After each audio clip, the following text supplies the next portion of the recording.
పువ్వు ఉన్న దగ్గర పత్రి పెట్టినా కూడా నేను ఆనందంగానే ముక్కు తిప్పట్లేనే.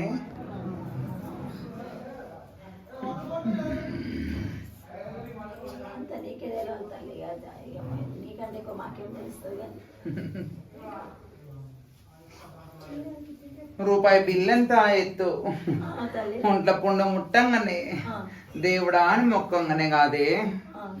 అర్థమవుతుందా? తమర ఇష్టం ఎంత ఉందో నా ఇష్టం అంత ఉండదే. ఒడ్డుకి వేసుకొస్తా ఉన్నా. అర్థమవుతున్నా? అదే లాగా లోపలికి గుంజుదామన్నా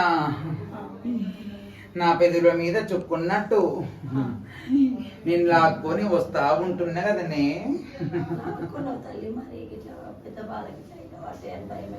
ఆగంబడబోకు తెగంబడబోకు. కొండోళ్ళ దీపం వల్లే గనక ఈ పనికి గనక నేను కాపాడుకున్నదాన్ని నేనున్నాను కదనే.